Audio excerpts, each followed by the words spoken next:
Welcome to our Academic Success session. This portion of the Welcome Seminar is designed to help you with your academic success as a graduate student. I'm Caitlin Rawlings, the Graduate Senior Advisor.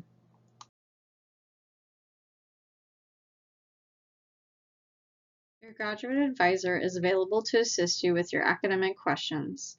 If we are unable to provide you with an answer, we will guide you to the correct department. We can assist you with course waivers, course selection, registration. We also have other staff members that are available to assist you with higher level questions, such as Kelly Carter, our Senior Assistant Director of Graduate Programs, and Dan Sober, our Director of MBA and Graduate Programs. Our pledge is to help you be successful. Here you will see our Mahalo Graduate Programs Advising Center pledge.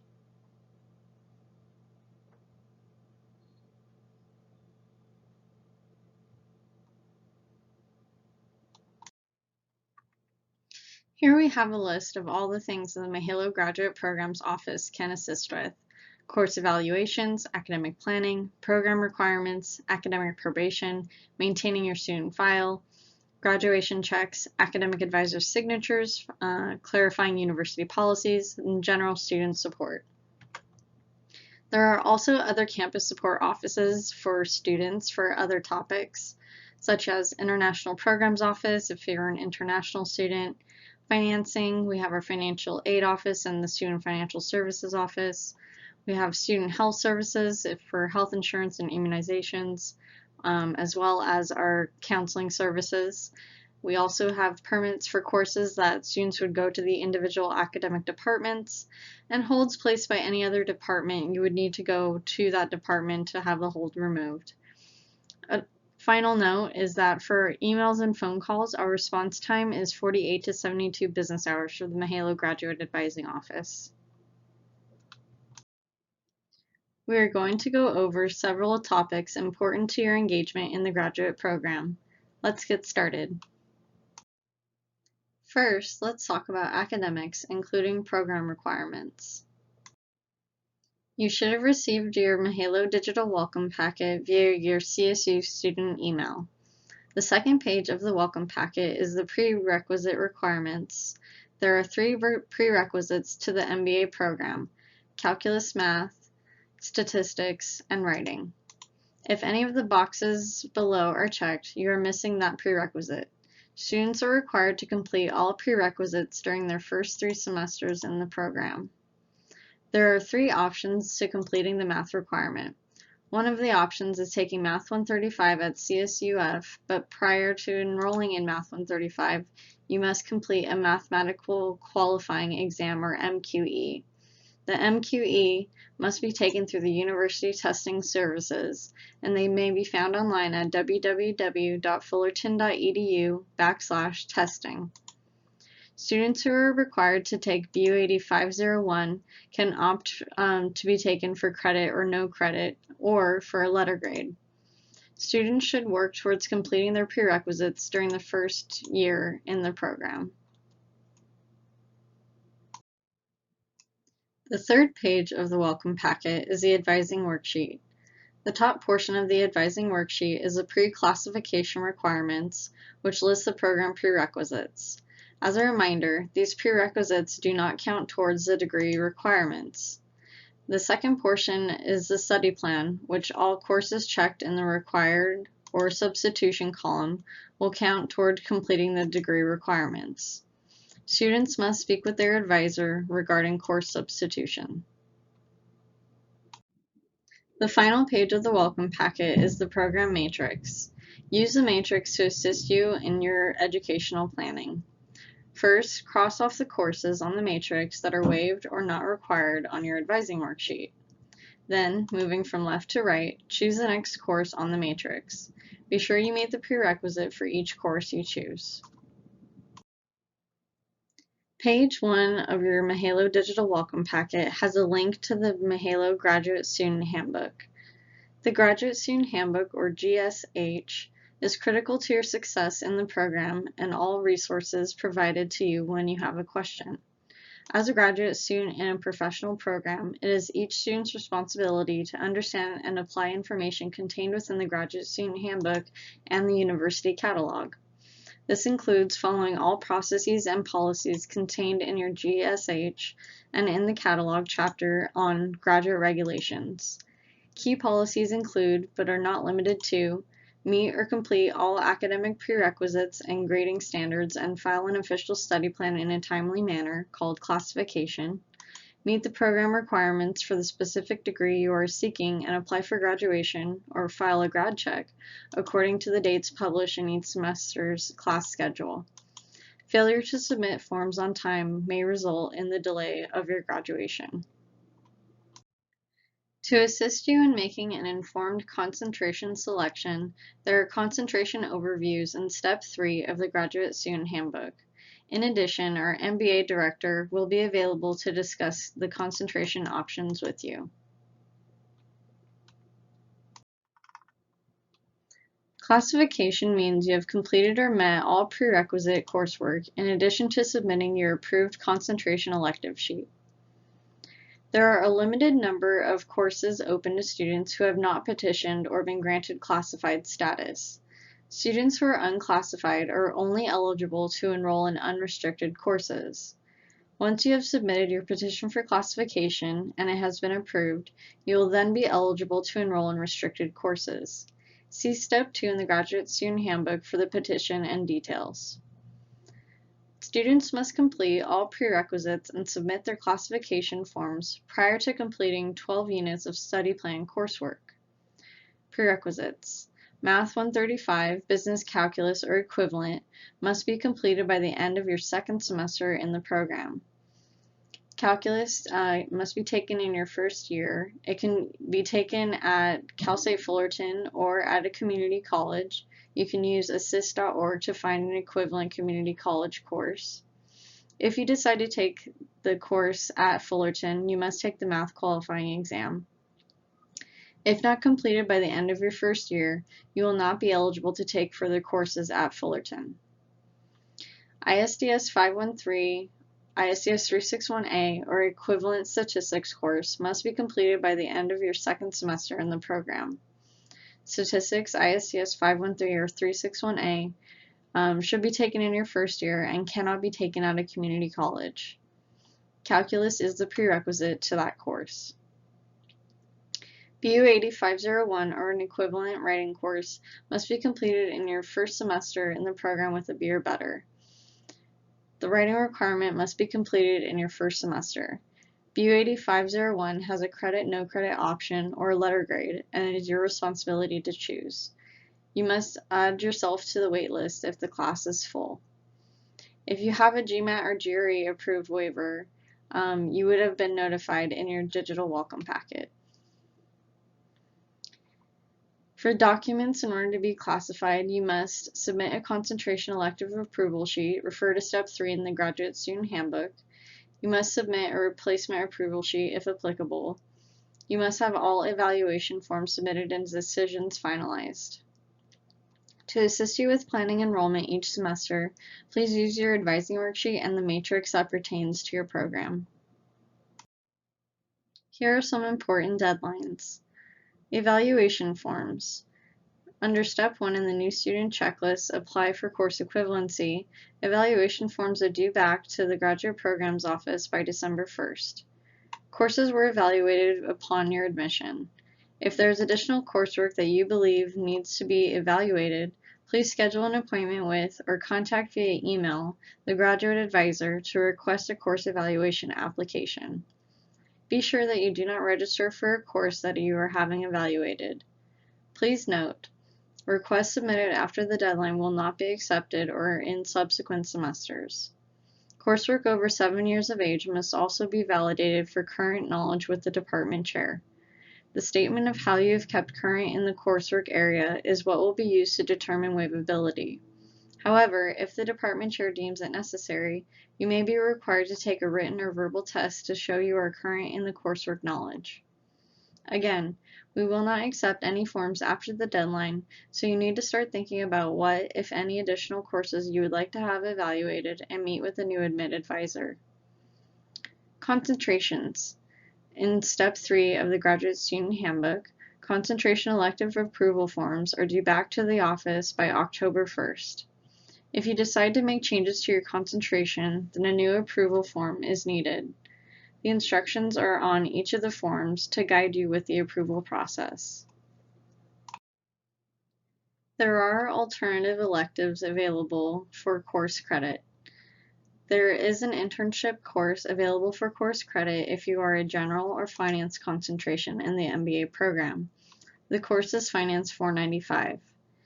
You are not placed into an internship. You will need to actively search for one, like you would search for a job. You can contact our Center for Internships and Community Engagement for listings of internships that are available. There's also the option to do an internship for professional development and not for program credit if you are in all other concentrations in the MBA program. In your first year in the program, you should be thinking about what companies you would like to work with to assist you with propelling your career. Research shows that 74% of companies said that when they seek to hire new employees, they first interview their interns. There is program course credit for only Finance 495, and all of the concentrations would receive credit for the course, but it would not count toward the program degree. We also have other elective options, such as a research elective and a travel abroad elective. The research elective would be an independent study where you would do research with a faculty member one-on-one instead of going to class, and that can count as elective credit. There's also travel abroad course available. It's a marketing course that is transferred in through another university that we work with, and that can count as credit toward the elective courses as well. If you have any questions about this, we ask that you review Step 3 of the Graduate Student Handbook and then reach out to us if you have further questions. Next, let's talk about registration and enrollment. A question we often receive is, how many courses should I take? As a graduate student, the maximum number of courses that can be taken each semester is 4 classes or 12 units. Depending on your situation, we have different recommendations for your enrollment planning. If you're working full-time, we recommend taking no more than 3 to 6 units. This is a part-time schedule for students working 40 hours a week. If you're working part-time, we recommend taking no more than 9 units or 3 classes. This is a full-time schedule, and we recommend that students not work more than 20 hours a week. Again, the maximum enrollment is 12 units per semester or 4 classes. Students can petition for excess units through the Office of Records and Enrollment. Summer enrollment is optional, and courses are very limited. We offer very few electives, and we do not recommend you plan your graduation around summer, as we cannot guarantee specific course offerings. The last semester or your capstone class, as a note, BU80 591 can only be taken with an additional 6 units in your final semester, and that includes only 1 core course can be taken with the capstone class. As you create your educational plan, keep in mind, don't enroll in any courses where an evaluation is pending a decision. Concentration courses. Don't schedule them in the summer usually.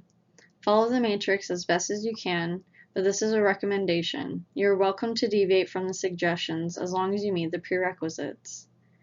BU80 591. The capstone can only be taken with a maximum of 2 other courses, so you want to plan that accordingly. Another online resource is your CSUF student portal from fullerton.edu. This is where you can access your email, transcripts, grades, holds on your account, class schedules, the university catalog, and register for classes. The university catalog lists all courses that can be offered at CSUF. The class schedule has the courses that are offered during a given semester. Here are the list of important dates for the fall 2020 schedule. Classes begin on Saturday, August 22nd. Last day to drop classes without a grade of W is September 8th. The final day of instruction is December 11th. and finals week is December 12th through the 18th. Now let's get into the academic standards for all graduate students. You must maintain continuous enrollment during regular semesters of fall and spring. Students must register for a minimum of 3 units or 1 course. International students must enroll in 9 units of graduate coursework. Students with financial aid must check with the financial aid office on the number of units required. Normally, it is 6 units of 400 to 500 level coursework. If you need to take a break in your attendance, you must apply for a leave of absence through the Office of Graduate Studies. All requirements for the master's degree, including all coursework on the student's study plan, normally should be completed within 5 years. A student may request an extension of the 5 years time limit by filing a petition with the Office of Graduate Studies. Step 5 in the Graduate Student Handbook is about your graduation check. Prior to the start of your final semester, you are required to submit a graduation check. Due dates can be found in the registration guide. File for a graduation check online through your student portal. When it comes to academic success, we must talk about grade point average. At the graduate level, you must maintain a 3.0 or B average to be in good academic standing. Our statistics show that the majority of the students that go on academic probation or fall below the GPA of 3.0 typically go on academic probation in their first semester of the program. Students who are placed on academic probation have 2 consecutive semesters to remove themselves from probation. An example would be if you fell on academic probation after fall 2020, you would have spring 2021 and fall 2021 to improve your GPA. In your Graduate Student Handbook under Step 6, it provides you with a detailed description and steps to follow if you were to find yourself on probation. At the academic level, when you fail a course and must repeat it, there is no grade forgiveness at the graduate level, so the previous grade stays on your record. If you obtain a grade below a C, you are required to repeat that grade, and all grades are averaged into your overall GPA. At any given time, we have on average about 14% of our graduate students on academic probation. So we asked the question, how can we help students stay off of probation? So there are some resources available to you. We also have some on-campus resources through the Office of Graduate Studies, which is our Graduate Student Success Center. This is located on the 3rd floor of the Public Library. The Graduate Student Success Center has tutoring available remotely, and you can schedule an appointment through their office here. We also have tutoring available if you're in the BU 8501 class, tutors that work directly with the instructors. Please schedule an appointment with them under Step 6 in the Graduate Student Handbook in the appointment calendar. There are also counseling services available through our Health and Counseling Center. The Counseling and Psychological Services Center, or CAPS, strives to help students achieve their academic, professional, and personal goals. Counselors can help students improve coping skills, strengthen personal relationships, navigate the college transition, recover from traumatic experiences, and engage in self-exploration. CAPS offers brief counseling for individuals and couples, group counseling, psychiatric services, referrals, crisis intervention, and workshops eligible to CSUF students. Professors, peers, and mentors. Please utilize your professor's office hours as they can assist you with course content. Create study groups with fellow students. Maybe meet with them 15 minutes after class. Finally, your advisors. Contact your advisor if you have any questions or run into problems. Please do not use your friends as resources to your questions. Please refer to your Graduate Student Handbook and your advisors for assistance. As you get enrolled on campus, you will need a Titan card for most services. How to get a Titan card. The Titan card is CSUF's official universal means of identification. The Titan cards are used for services such as the library, computer labs, and recreation program. Drop by the Titan Card office located at the circulation desk at the Pollock Library. Be sure to bring a form of photo ID with you. Centers of Excellence is another way to get involved. We have 15 different Centers of Excellence, which are supported by private donations. These centers address a variety of needs and issues in the community, provide an array of services to local businesses and government sectors, and provide academic and practical learning environments for students. Some Centers of Excellence are Center for Insurance Studies, Center for Entrepreneurship, the Sales Leadership Center, Center for Leadership, and Small Business Development Center. We recommend networking, building friendships and relationships that will last you a lifetime through Mahalo College of Business. We thank you so much for your time and attention to this presentation today. If you have any further questions, feel free to reach out to your graduate program advisor at newadmit@fullerton.edu. Thank you.